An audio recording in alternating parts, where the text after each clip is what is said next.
Vamos para a nossa série Inconformados e Renovados. Começando hoje com a recapitulação de domingo passado. Então, domingo passado nós falamos sobre um pilar da nossa série, que é Jesus. Claro que todo o tema central está baseado em Romanos 12, 2. Eu vou pedir para a mídia me ajudar e projetar para nós, por favor. Romanos 12, 2. Que diz assim: E não sede conformados com este mundo, mas sede transformados pela renovação do vosso entendimento, para que experimenteis qual seja a boa, agradável e perfeita vontade de Deus. Ou seja, não devemos nos conformar com esse mundo, nos amoldar a ele, mas que sejamos transformados e renovados para que experimentemos a vontade do Senhor. E um dos aspectos que nós falamos no domingo passado foi sobre da nossa não conformidade, foi sobre o antropocentrismo. Falamos sobre pensamento filosófico, o significado, onde basicamente é o homem como centro de tudo, né? Foi na época, o movimento ali da Renascença, como o homem ser independente, enfim. E falamos sobre como o antropocentrismo, então, chegou até a igreja. Mas se o homem não deve ser, então, o centro, quem deve ser? E aí começamos exatamente o pilar da nossa ministração, que é Jesus. E começamos a falar sobre o que ele era, desde ali do Velho Testamento, fomos em vários textos, tudo do Velho Testamento apontando para Cristo, seja a partir ali de Gênesis na criação, seja também ainda em Gênesis, lá no capítulo 3, falando sobre a descendência da mulher, o descendente da mulher. Falamos sobre também, percorremos ali profecia de Miqueias, onde que nasceria o Messias, e vimos o cumprimento acerca de Jesus que nasceu em Belém. Vimos ali também, podemos citar aqui também Isaías, onde fala de Jesus, fala do menino que nasceu, fala ali também do sofrimento de Jesus, e tantos anos depois veio Jesus. E no Novo Testamento nós vimos ali falar tudo sobre Jesus, né? Falamos sobre quem ele é, que ele não tem começo, porque ele é eterno. Nós falamos sobre a eternidade que passaremos, mas nós tivemos um início e Jesus não. Falamos ali sobre como ele se sujeitou, e falamos sobre Romanos 11:36. Falamos também, e aí foi o final da nossa ministração, o texto de Mateus 22:41, e eu gostaria de voltar com vocês lá, porque a ministração de hoje não tem sentido se não entendermos quem é Jesus. Hoje, o nosso pilar é o pilar do eu. Eu. Mas se não entendermos pilar Jesus, não entenderemos quem eu sou. Então, Mateus 22:41 e 42 diz o seguinte: E estando reunidos os fariseus, interrogou-os Jesus. Então, Jesus direcionou uma pergunta aos fariseus, dizendo: Que pensais vós do Cristo? De quem é filho? Eles disseram-lhe: de Davi. Essa foi a resposta dos fariseus, mas nós falamos sobre quem era Jesus, e aí eu pergunto para vocês: que pensais vós do Cristo? Que pensais vós do Cristo? Quem é Cristo para você? Falamos ali sobre Jesus e falamos sobre, no aspecto de que vários discípulos, apóstolos, o que eles falaram acerca de Jesus. Citamos ali alguns, por exemplo, o que o próprio Pedro disse acerca de Jesus. Falamos um pouquinho, discorremos ali o que Caifás falaria acerca de Jesus, o que ele responderia a essa frase, o que a esposa de Caifás falaria sobre Jesus. Falamos ali também sobre Judas Iscariotes, o que ele falaria sobre Jesus, a mulher de Pilatos, na verdade, o que falaria sobre Jesus. Falamos sobre também um pouquinho do que o John Lennon falou sobre o cristianismo, né? Então falamos que John Lennon ali falou o seguinte, que o cristianismo passaria, mas que os Beatles seriam mais populares do que Jesus. Só que Jesus hoje está vivo, reina e está no seu trono e ele é adorado por nós. Falamos ali também sobre João Batista, o que João Batista disse sobre Cristo. Falamos sobre o que João disse sobre Cristo. Enfim, o que Paulo falava sobre Cristo. Falamos também o que o Pai falava sobre Cristo. E eu quero encerrar esta reflexão, esse resumo da ministração passada, lembrando que Deus falou sobre Jesus. E ele falou sobre: este é meu filho amado, em quem eu tenho prazer, em quem eu me comprazo. A ele ouvi. E é justamente nessa frase em que Deus falou acerca de Jesus, lá na transfiguração, onde estavam 3 dos seus discípulos, ele ali falou: a ele ouvi. Porque, na verdade, Deus interrompeu quando ainda Pedro falava e como Deus quis dizer assim: olha, Pedro, não fala nada, só ouve. A ele ouvi. Ouve a ele. E é isso que eu quero dizer para você hoje. A ele ouvi. Quando nós olhamos para Jesus, e aí eu quero perguntar para vocês, fazer para vocês a seguinte pergunta: será que Jesus ele era questionado de quem ele era nos tempos em que ele esteve? E eu vou pedir ajuda para vocês me ajudarem a lembrar. Vamos lá? Será que Jesus era questionado? Então eu vou citar uma.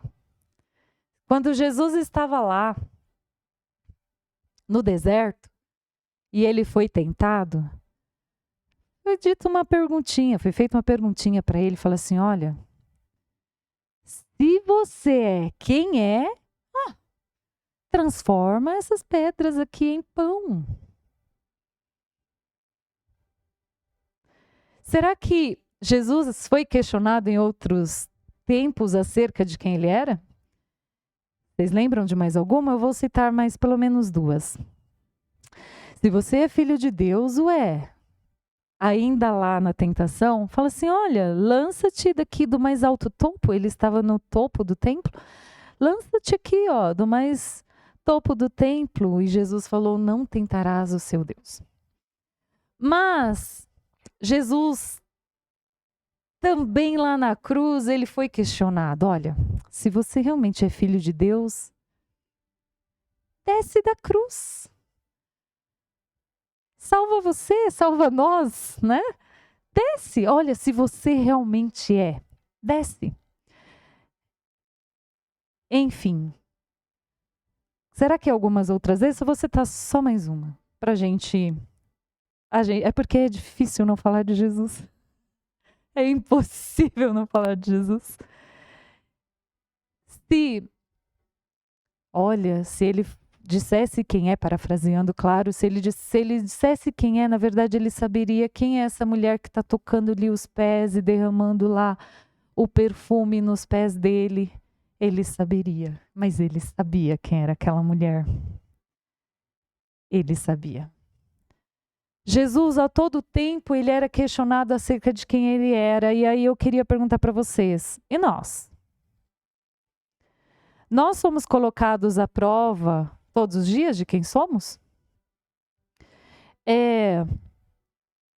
Mas o que eu queria dizer para vocês é, quando a gente entende quem é Jesus, a gente começa a entender quem nós somos.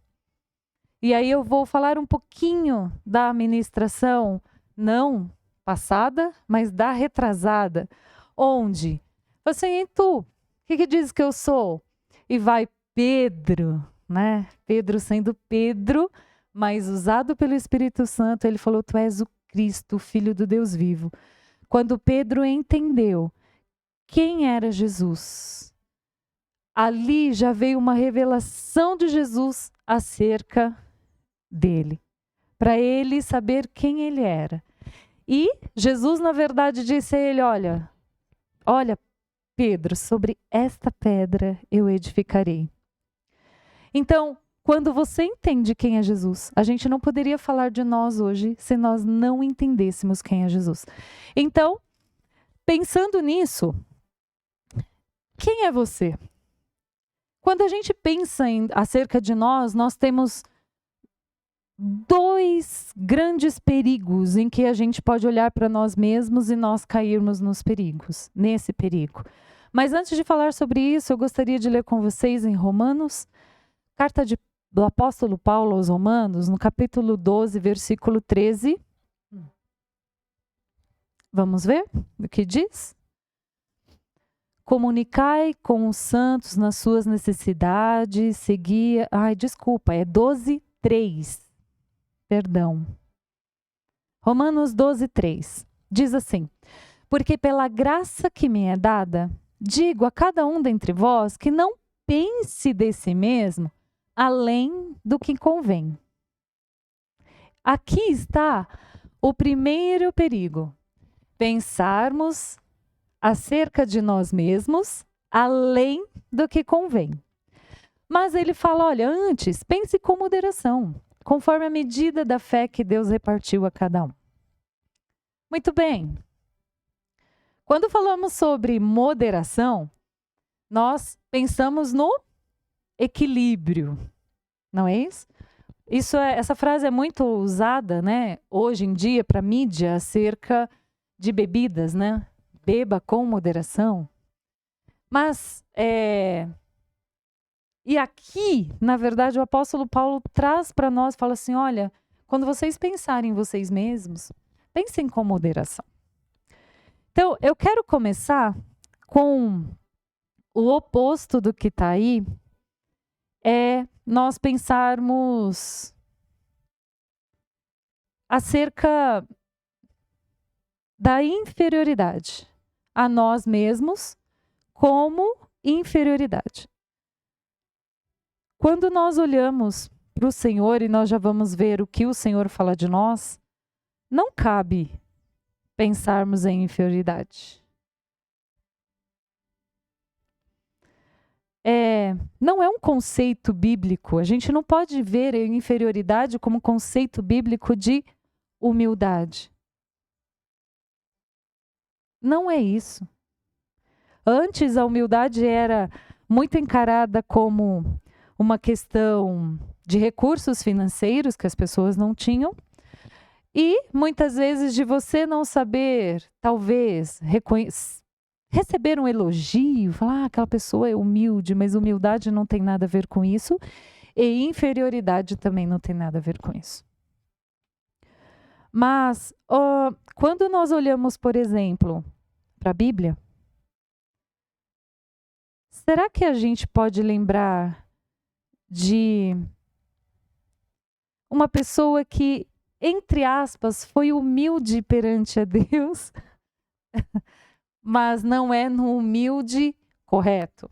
Eu vou citar um para vocês. Quando Deus vai lá e chama Moisés, mas Moisés, olha,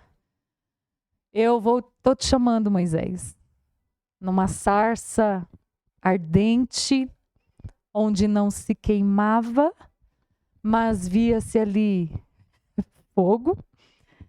Deus chamou Moisés. E quando Deus chamou Moisés, a reação dele foi colocar: não, mas olha, eu sou isso.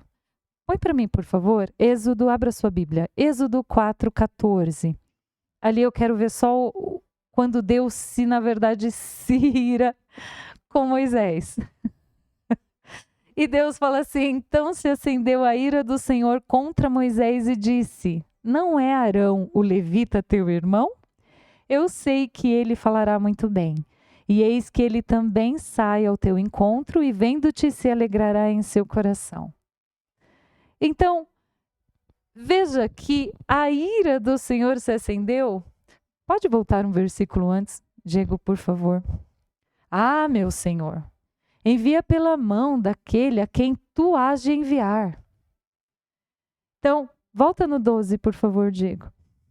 Vai, pois agora e eu serei, olha, Deus fala para ele, olha, eu serei com a tua boca e te ensinarei o que hás de falar.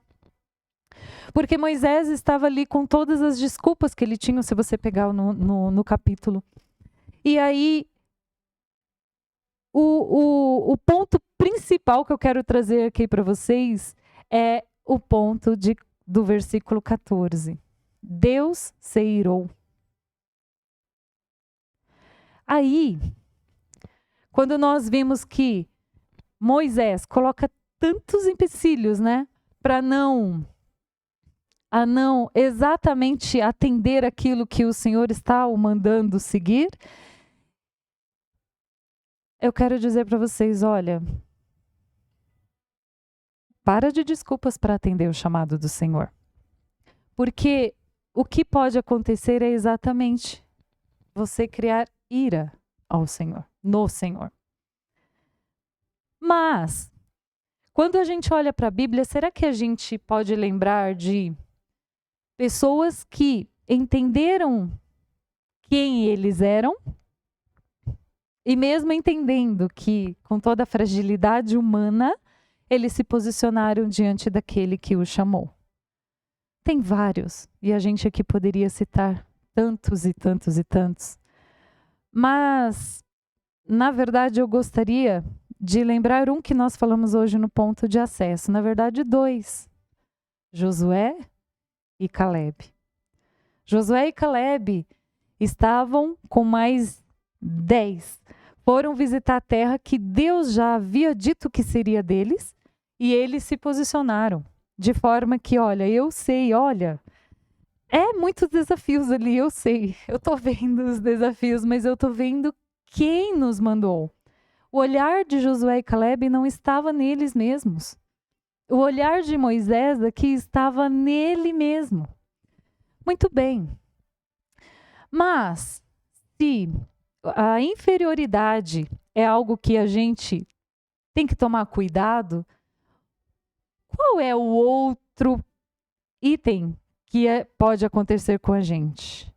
Voltando lá no texto em que nós acabamos de ler, é pensarmos além do que convém acerca de nós mesmos. Ou seja, pensar mais do que nós somos. E aí, quando a gente olha para a Bíblia, a primeira coisa que nós devemos lembrar quem é? Queda de Satanás. Satanás quis ser mais do que ele era, mais do que o anjo de luz. Mas não só isso. A gente vê ao longo de toda a Bíblia, por exemplo, o próprio apóstolo Paulo, quando fala acerca dele, o apóstolo Paulo, homem de Deus, muito usado por Deus, ele fala do espinho na carne e ele fala o porquê que aquilo servia. E ele fala a resposta de Deus para aquilo que é: a minha graça te basta. Muito bem. Mas nós temos ainda uma advertência do apóstolo Paulo para nós, em 1 Timóteo 3,6, ele nos alerta acerca de algo que nós precisamos tomar muito cuidado, que é acerca do orgulho. Então aqui, claro, ele está ali trazendo uma advertência para a liderança, mas eu queria que vocês vissem essa advertência de um modo geral. O bispo não pode ser recém-convertido para que não se ensoberbeça e caia na mesma condenação em que caiu o diabo. Então, o orgulho aqui é algo perigoso que nós precisamos tomar cuidado. Outro perigo também é nós entendermos que a gente consegue fazer as coisas sozinhos. Nós somos melhores que todo mundo. E, na verdade, Deus nos ensina a não praticarmos o isolamento e Deus nos ensina a trabalharmos juntos, porque nós somos um corpo. E a minha função é diferente do outro, que é diferente do outro, e juntos somos um corpo. E aí, eu pergunto, quem é você? Você já entendeu quem é Jesus, mas e quem é você? Aí, vamos lembrar também o que o próprio Jesus nos deixou como exemplo. Ele falou, olha, eu só faço o que o meu Pai manda eu fazer. Jesus ali estava nos ensinando, na verdade, que nós não podemos fazer as coisas porque nós queremos fazer, mas que a vida dele era direcionada por alguém. Jesus era Deus. E ele precisava deixar para nós o exemplo que nós precisamos ser direcionados não por nós mesmos, não por aquilo que a gente quer, não por aquilo que eu mais gosto, não porque aquilo que é mais agradável, mas por aquilo que Deus quer. E a vontade de Deus nem sempre é aquilo que nós queremos fazer, mas é boa, perfeita e agradável. Quando nós olhamos para a Bíblia,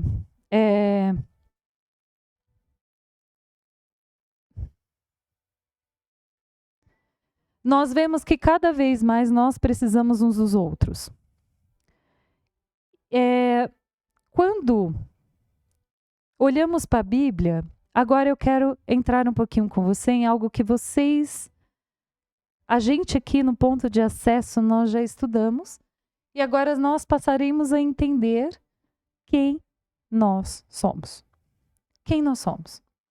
Eu já entendi quem é Jesus. Agora eu vou entender quem nós somos. Então, se Pedro, ele ali entendeu quem era Jesus, e ele ali começou a entender quem era o seu papel, qual era o seu papel e quem ele era, nós vamos entender hoje acerca de quem eu sou. Um tema que eu quero tratar em Mateus 5, 6 e 7, onde nós já falamos muito sobre isso no ponto de acesso, mas eu quero trazer uma perspectiva um pouco diferente. Bem-aventurados, são felizes os que têm fome e sede de justiça, pois serão satisfeitos. Bem-aventurados os misericordiosos, pois obterão misericórdia. Pode ir no Sal para mim, eu acho que está um pouquinho depois. Talvez, Sal e Luz do Mundo. Quem puder achar, por favor, acho que eu anotei aqui a referência errada. Obrigada. Mateus 5,13. Vocês são o sal da terra, mas se o sal perder o seu sabor, como restaurá-lo? Não servirá para nada, exceto para ser jogado fora e pisado pelos homens. Muito bem. Já sabemos que nós somos o sal da terra. E aí, quero destacar apenas duas características, né? Porque nós não podemos perder o nosso sabor. Muito bem. Vocês já comeram algo em que o sal sobressaía demais e estava tão salgado que era difícil comer? Já, não já? É difícil, não é? Muito bem. Mas aí, quando você come algo em que o sal está na medida certa, ele ali não está sobressaindo, mas ele ali está sobressaindo algo que não é ele mesmo. Não é isso? Então, quando nós olhamos, por exemplo, para um churrasco, que na maioria das vezes usa-se apenas sal. Quem ali o sal ele está potencializando? Ou de quem ele está destacando? Quem o sal ali, na verdade, está fazendo sobressair? Você come um churrasco, você vai falar assim, mas o sal daquele churrasco, é isso? Nunca. Você fala o quê? Aquela carne estava maravilhosa. Pois é, nós somos o sal. Que, na verdade, nós estamos apontando, nós estamos destacando Jesus. Não é nós mesmos. É Jesus. Quando é engraçado que eu vi uma alegoria sobre o sal. Quando você vai comprar sal no mercado, onde geralmente ele está? Nos temperos, isso. Mas geralmente ele está assim no lugar não muito de destaque, né? Porque mercado geralmente coloca coisas em destaque na altura dos seus olhos que eles querem que vocês comprem. Sal, geralmente, a gente para comprar sal tem que estar lá no cantinho, lá embaixo, talvez, não é isso? E o marketing do sal? O que tem na embalagem do sal? Colorido, bonito, chamativo. É? É tudo. Não, às vezes assim, o máximo que tem é um azulzinho, vai. Não é? Não é? É um azul ali, mas geralmente é um saco transparente, sem, né? Sem muita evidência, porque o sal, na verdade, é para evidenciar, não é ele mesmo. Muito bem. Mas tem a outra característica de sermos conservantes, né? Porque era muito usado o sal para conservar. Enfim, nós já falamos isso lá no ponto de acesso, por isso que eu não quero trazer aqui novamente, mas para nós não nos esquecermos que somos sal. Mas tem outra característica do sal que eu achei muito importante, interessante, e eu quero trazer para vocês. Vocês sabem para que servia o sal? Bom, vamos lá na época. Sim, sem ser aquilo que a gente já falou tanto no ponto de acesso, que é uma característica muito importante, mas tem outra. De moeda de troca? Isso, era também. Mas é algo que, na verdade, eu aprendi, eu não sabia. Não, que é moeda de troca, né? Não. Na verdade, bom, hoje nós temos nossas casas, tudo, como que é? Nós temos nossos banheiros, os vasos sanitários, não é isso? Tudo, como fala? Com encanamento, enfim, não é? Obrigada, saneamento básico, era isso que eu estava procurando, saneamento básico. Mas na época de Jesus tinha isso? Não tinha. Onde que então eles faziam as necessidades? Não, né? Na moita, num lugar reservado ou num buraco, não era isso? Olha que interessante. O sal, nesta época, era assim: após finalizar as necessidades fisiológicas, sabe o que eles faziam? Eles pegavam o sal e em cima das necessidades, das fezes, obrigada, das fezes, eles jogavam ali o sal em cima. Para quê? Para matar bactéria, para não contaminar o solo, enfim. Olha que interessante.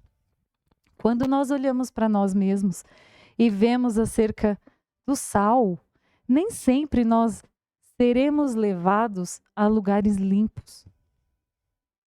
Seremos levados muitas vezes a lugares sujos, imundos, sabe?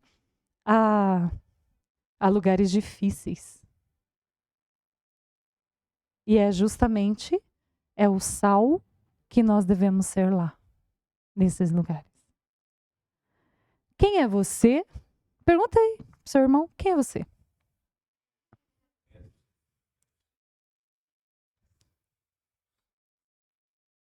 Quem é você? Muito bem. Agora a gente vai entrar numa série de versículos em que você verá quem é você. Vamos lá? Mateus 16, do 13 ao 21. Eu quero dizer que a sua identidade, você está em Cristo. Quando Jesus chegou à região de Cesareia de Filipe, perguntou aos seus discípulos: vamos lembrar, naquele outro texto em que nós falamos domingo passado e que nós apenas revisamos hoje, Jesus questionou a quem acerca dele mesmo? Os fariseus. Aqui Jesus ele está questionando os discípulos, tá? Quem o povo diz que é o filho do homem? Então ele perguntou, olha, para os discípulos, quem é que o povo diz? Aí eles disseram, olha, é João Batista, Elias, Jeremias, né? Porque João Batista falava do reino, Elias é profeta tão grandemente usado, Jeremias, outro profeta que falava duramente e ninguém ouvia. E vocês dizem quem eu sou? Perguntou. Simão Pedro respondeu, tu és o Cristo, filho do Deus vivo. Bem-aventurado é você, Simão, filho de Jonas, porque isso não foi revelado a você por carne ou sangue, mas por meu Pai que está nos céus. E eu digo que você é Pedro. E sobre esta pedra edificarei a minha igreja, e as portas do Hades não poderão vencê-la. E eu digo que você é Pedro. Será que você pode dizer assim? E eu digo que você é Adriana. Eu digo que você é Carol. Eu digo que você é Stephanie. Eu digo que você é Diego. Eu digo que você é Arius. Eu digo que você é... Quem você é? Vamos lá? 2 Coríntios 5,17. Vamos ver quem você é? Não se esqueça que você é sal e luz do mundo. Portanto, se alguém está em Cristo, é uma nova criatura. Então diz, eu sou nova criatura. Efésios 4:24. Vamos lá ver quem você é. Efésios 4:24 diz assim: se vestirem do novo homem, criado para ser semelhante a Deus em justiça e santidade, provenientes da verdade. Quem é? Você foi criado em verdadeira justiça e santidade. É isso que você é. Efésios 8:16. Efésios 8:16 e 17. Efésios vai até o 6, é verdade. É onde fala que nós somos filhos de Deus e herdeiro de Deus e co-herdeiro em Cristo.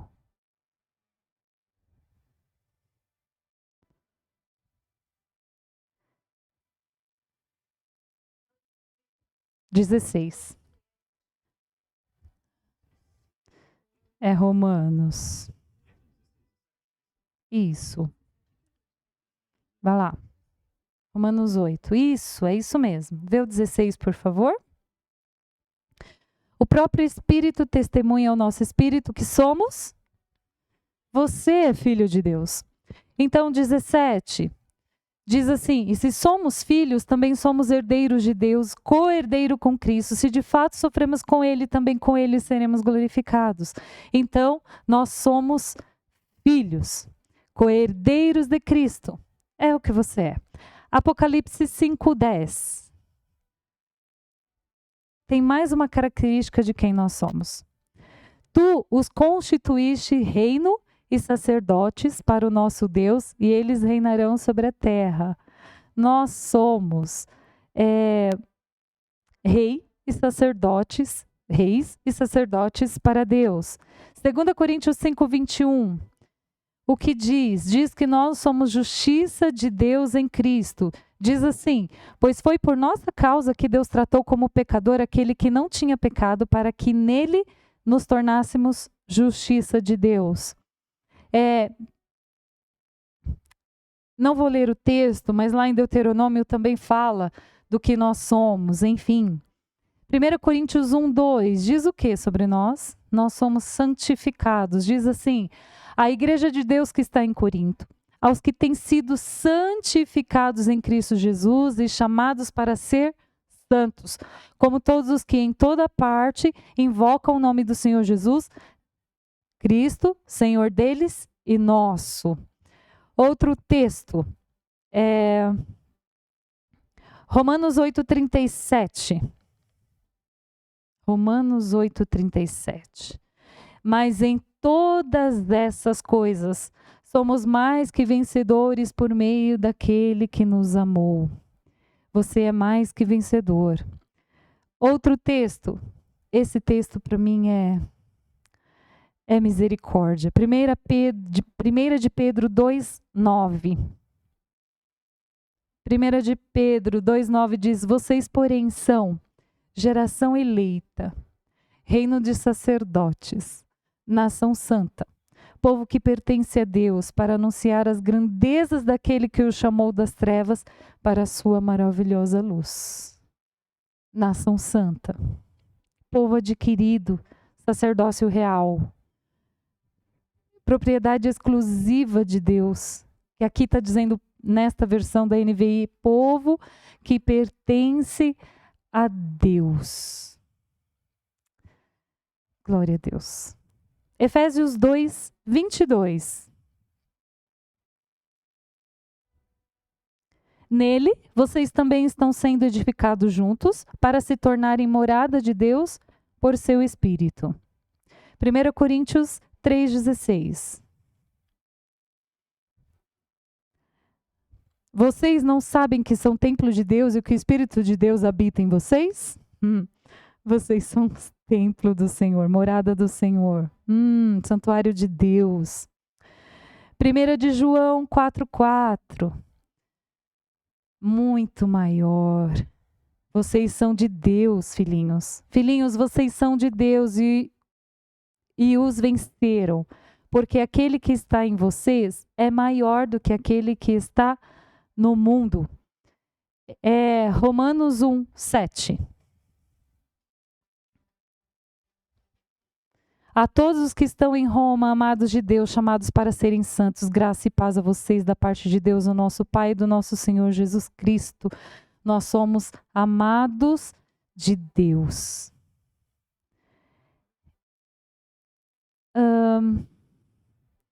Romanos 8:1. Nós somos livres do domínio do pecado. O que diz aí? Portanto, agora já não há condenação para os que estão em Cristo Jesus. Vamos lá. Eu tenho muitos versículos aqui, eu não vou ler todos, então eu quero ler mais 3 com vocês. Gálatas 3:13. Cristo nos redimiu da maldição da lei quando se tornou maldição no nosso lugar, pois está escrito: maldito todo aquele que for pendurado em um madeiro. Cristo nos redimiu da maldição da lei em nosso lugar. Cristo.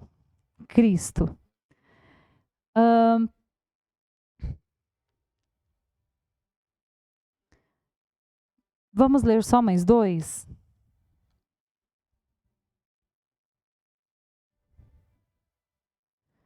Bom, tem tantos versículos aqui, mas Romanos 5:5. Essa esperança não nos decepciona, porque o amor de Deus foi derramado no nosso coração por meio do Espírito Santo que Ele nos deu. Eu quero ler Colossenses 1, do 27 ao 29. 27 ao 29. A estes, Deus quis fazer conhecida a gloriosa riqueza deste mistério entre os gentios, que é Cristo em vocês, a esperança da glória. Para encerrarmos, desculpa, eu falei até o 29. Nós o proclamamos, advertindo e ensinando cada um com toda a sabedoria, para que apresentemos todo homem perfeito em Cristo. Para isso eu me esforço, lutando conforme a força dele que atua poderosamente em mim. Volta no 27, por favor. É aqui que eu quero parar, porque é aqui que começa a ministração do próximo domingo. Cristo em vós, a esperança da glória. Eu não consigo, se eu não entender quem é Cristo, se eu não entender quem sou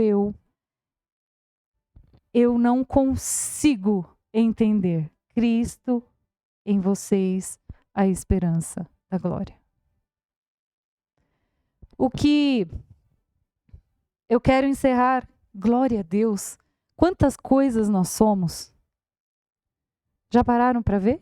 Nossa, nós somos, uau! Mas eu vou lembrar do começo da nossa ministração.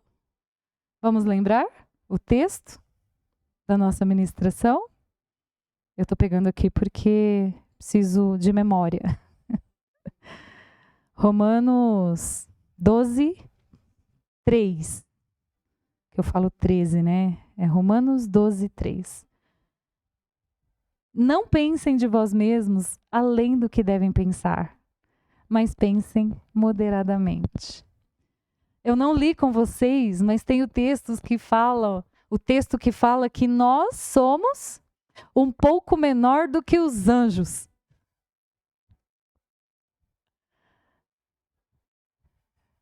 Sabe por quê que eu não li? Mas nós somos. Porque quando nós entendemos acerca de tudo que nós lemos aqui e nós olhamos para nós mesmos, achando que somos muito bons, nós estamos pecando. Porque quem faz de nós é Cristo. Quando entendemos que o que somos, o que temos e o que tudo podemos fazer é porque a misericórdia dele nos alcança. Aí eu pergunto, quem é para vocês? Que dizei vós que sois o Cristo? Será que vocês vão dizer que ele é o alfa e o ômega, como disse João, lá em Apocalipse? Ou será que vocês vão dizer que ele é o caminho, a verdade e a vida, como o próprio Jesus disse acerca dele mesmo? Será que vocês vão dizer, como Paulo, que o morrer é lucro, o viver é ganho? Será que nós podemos dizer que, mesmo entendendo tudo que somos, nada disso faz sentido se não for para glorificar a quem realmente merece? Será que nós podemos dizer agora, que direis, pois, que são vocês? Será que podemos dizer que somos sal e este sal só serve para ressaltar a que tem o verdadeiro propósito e é o único que é digno? Quem somos nós? Somos aqueles um pouco menores do que os anjos, filhos de Deus, restaurados, transformados. Mas Deus fez tudo isso, não é para nós mesmos. Nunca foi para nós mesmos. Cristo em vós, a esperança da glória. E é nesse ponto que trataremos no próximo domingo. Vamos orar? E nesta oração, eu gostaria que você falasse com Deus a forma como você achar melhor. Primeiro, pense um pouquinho se você tem muitas vezes aquele sentimento de inferioridade, esquecendo do que Jesus fez por você para que você tivesse tudo isso que nós falamos hoje.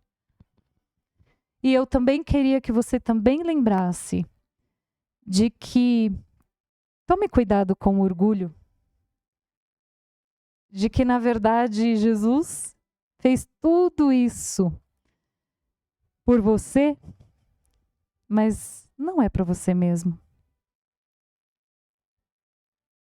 Aí eu queria que você lembrasse do amor de Deus, da salvação, de ser filho de Deus, transformado, perdoado, de não ter mais a escravidão no pecado, de você ser livre para adorá-lo, de você poder escolher, de você ter a força, mas a força não vem de você mesmo, é do Senhor.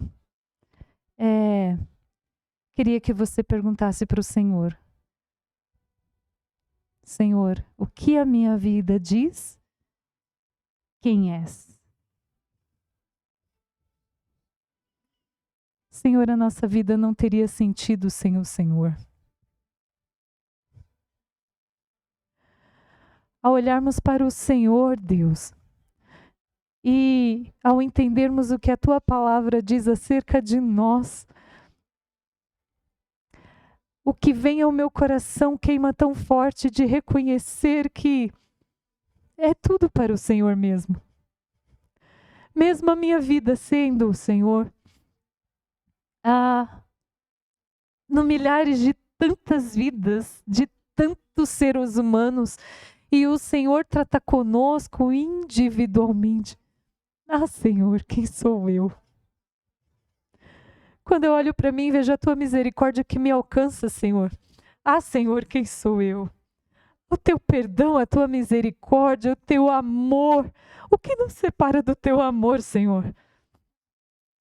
Mesmo às vezes na nossa teimosia, mesmo, Senhor, que o Senhor se ire como irou com Moisés, nada nos separa de Ti, Senhor. Mesmo o Senhor que manda o Seu Filho para ir para uma cidade, Ele vai para outra, porque sabia que o Teu coração é tão generoso, Senhor. Senhor, mas ao olhar para a Tua palavra e vermos quem somos, nós somos a Tua imagem e semelhança, e as pessoas precisam ver Cristo em nós. Senhor, nós só podemos regozijarmos e falarmos: que bom fazer parte do Teu propósito. Queremos fazer parte da Tua história. Senhor, quem somos nós? O Senhor sabia que criaríamos a nós e que nós pecaríamos, mas Jesus não é um plano B, não é que deu errado, mas é que o Senhor sabia desde o início. O Senhor sabia, o Senhor sabe. Te amamos, Senhor. Quando olhamos para a palavra e entendemos quem nós somos, nosso coração é direcionado para Te amar mais, Senhor, porque realmente a Tua misericórdia nos alcança.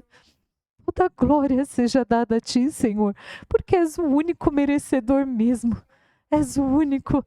E como nós, Senhor, podemos ali fazer, Senhor, parte do Teu propósito. Como é bom, Senhor. Como é bom. Perdoa, Senhor, por muitas vezes pensarmos que nós não somos, Senhor, nada, que não valemos nada, mas fomos comprados a preço tão caro que foi o Teu sangue, Jesus. Quando olhamos, Senhor, e queremos que, assim como cresceu no coração de Satanás, Senhor, do anjo de luz, orgulho, Senhor, nós viemos a Ti, queremos Te dizer, Senhor, não deixe, porque nosso coração é Teu, Senhor. A nossa vida é Tua, o Teu propósito é somente Teu, e nós queremos cumprir o Teu propósito. Senhor, que as nossas mentes, ouvidos, visões, coração, Senhor, que nossa boca não, Senhor, não olhemos e nos amoldemos com este mundo, não, mas que nós sendo transformados, Senhor, pela renovação do Teu Espírito, da Tua Palavra, para que nós, Senhor, consigamos e possamos, não pelas nossas forças, mas desfrutar da Tua vontade, que ela é boa, perfeita e agradável, Senhor. Deus, em nome de Jesus, que a nossa visão, o nosso desejo, Senhor, seja pela Tua presença, seja de buscar primeiro o Teu reino, porque todas estas coisas que acerca do que beber, do que comer, do que vestir, o Senhor providencia, porque estaremos com propósito no olhar, com propósito no olhar do que verdadeiramente importa. Que eu e os Teus filhos, Senhor, nos preocupemos, Senhor, sempre em estar conforme o Senhor quiser. Não com um propósito e com uma motivação diferente que não seja de adorar o Teu nome, Senhor. Que em tudo o Senhor seja exaltado. Em tudo, o Senhor seja exaltado. É isso que eu te peço. Em nome de Jesus.